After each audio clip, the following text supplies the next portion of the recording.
Well, at least the Chiefs aren't making the playoffs.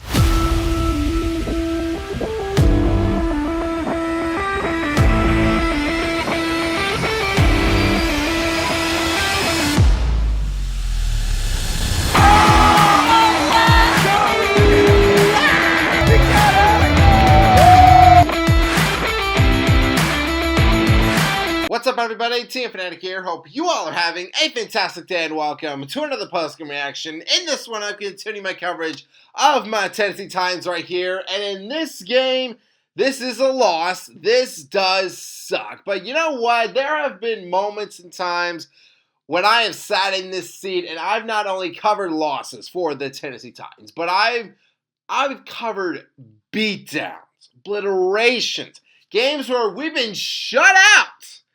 We didn't even score a single point, not even a field goal. So even though that this game was a loss, not as bad as the other ones that we've suffered this year. Titans lose to the 49ers, 37-24. Obviously, you know, the Titans, we were feeling great. This team was feeling good coming off of a thrilling win over Cleveland.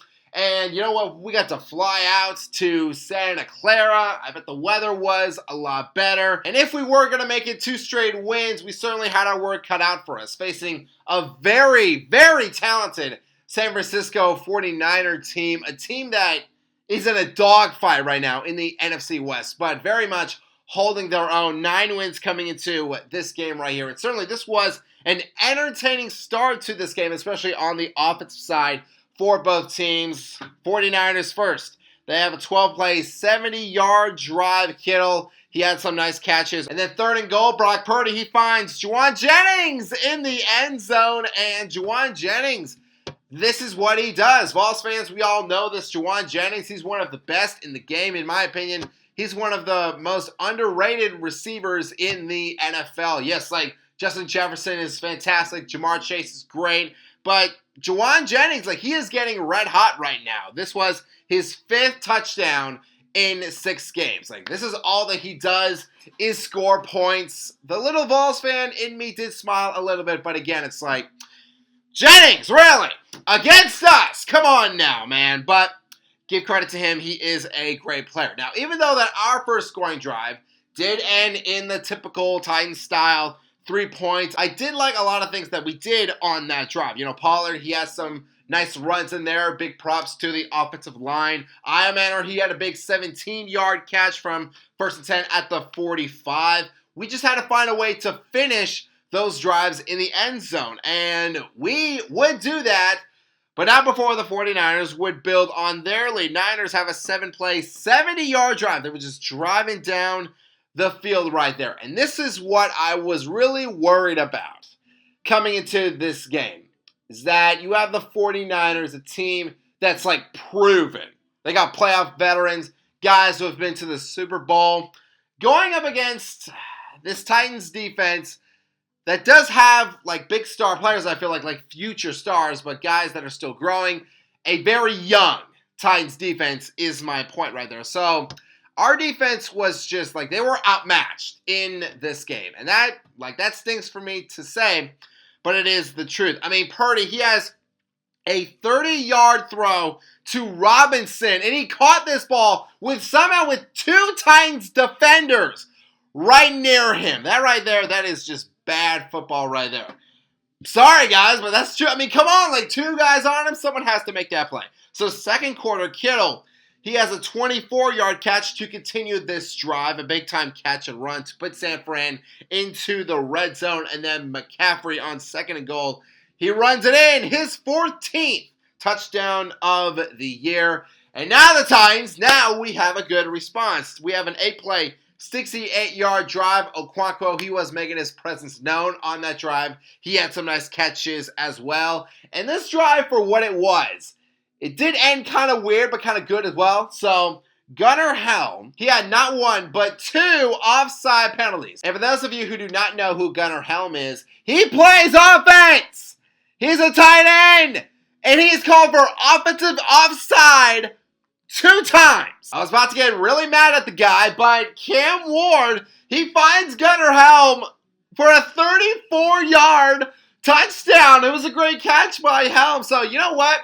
That's redemption right there. That's how you come back. So now the score is 14-10. Cam Ward, he was 4 for 4 on that drive. It seemed like, okay, like we're still in this. We are not getting blown out. There is a chance here. There is a chance that we can contend with the 49ers. However, at this point, our defense just could not stop San Francisco, especially on third down. Niners, they have a 14-play, 50-yard drive, which at that point, I think we had like 3 safeties out. We were very thin on the secondary. And with that being said, you had guys like Pearsall for San Francisco doing whatever that he wanted on that drive. The 49ers coming into this game were the second best team in third down conversions this year, just behind the Green Bay Packers. So yeah, that doesn't really help our defensive chances either. Thankfully, we do hold them to 3 points. And we could have had more. We could have had more scoring toward the end of this first half. And Cam Ward, like we were driving down there, Cam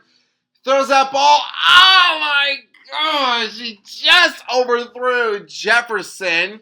But at least, you know what? We could take the field goal. And then Joey Sly makes us really pay for it. He misses the field goal, and we go to the locker room. And San Francisco, they really make us pay. Third quarter, they have 2 back-to-back scoring drives. Firstly, the Niners have a 4-play, 67-yard drive. McCaffrey, I mean, they were just doing, again, whatever that they wanted here. McCaffrey had a 13-yard completion. Pearsall had a 38-yard catch and run. And then Juwan Jennings, he finished it on 2nd and 8 from the 13 for another touchdown for him and for San Francisco.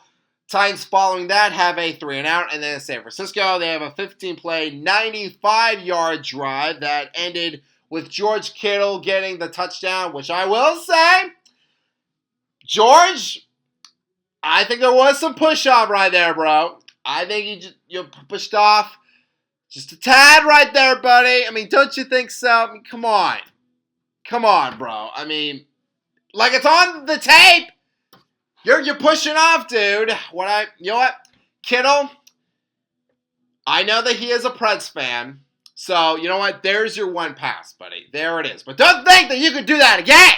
No, sir. Don't think that you can push our defenders around whenever that you want. So enjoy that one, buddy. Go Preds. And, you know, I was getting pretty bummed out, I will say, because, you know, San Francisco, they were really starting to take over this game. It was starting to look more like the game that, like, some fans expected. Kind of just like a beatdown a little bit.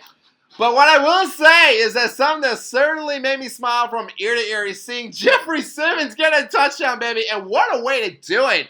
I think it was lined up at the fullback position, and Ward, like he's scrambling, and he throws this thing. And Big Jeff right there catches that ball in the end zone. And this was some history right here. With that touchdown, Jeffrey Simmons, I believe he became the first player since J.J. Watt in 2014, the first player to have both a strip sack and a touchdown. So, 2 big claps for Big Jeff right there. He deserves it, absolutely. Pollard had a late score as well. Give him credit. He had another great game, over 100 yards on the ground. But in the end, it was just a little bit too much for us to overcome, and San Francisco gets the dub. Folks, I will be honest again. I said this at the very top. I've covered tragic losses. Losses where just all the hope and joy gets sucked out of my body. This was not one of those. This was a game where, like, we did a lot of good stuff. And Cam Ward actually got to throw multiple touchdowns in a game. That's something to celebrate. That's something to enjoy. Because the offense had not been clicking for what felt like weeks and months. Well, actually, it was weeks. It was months. But now it's starting to feel like, okay, like we're making progress here. We're finishing drives in the end zone. Our offense has been looking better over these past few weeks. But just with facing a team like the 49ers, folks, we all know this. Like, there's levels to this. There's levels to this game.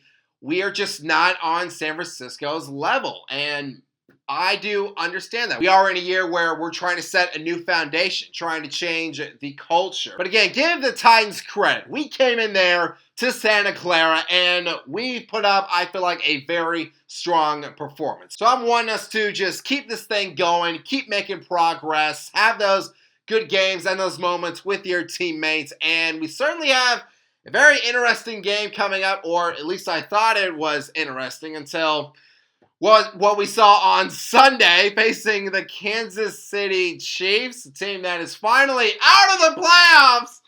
Thank goodness for that. And for Chiefs fans, it got even worse because Patrick Mahomes, he tore his ACL. He will be out for what I'm assuming is like the rest of the year. I mean, I don't really see the point of him trying to come back anyway. So I'm assuming that we'll be facing Gardner Minshew, the former Jacksonville Jaguar. So it should be another interesting game. And hopefully that's the game right there where we get our first home win of the season. But fans, that is going to do it for this post-game reaction. Thank you all so much for watching. If you all enjoyed this video, hit that subscribe button, hit that bell, and you can join our Fanatic Army. And hearty salutes to all of you as always. And I hope that all of you have a fantastic day. Tighten up!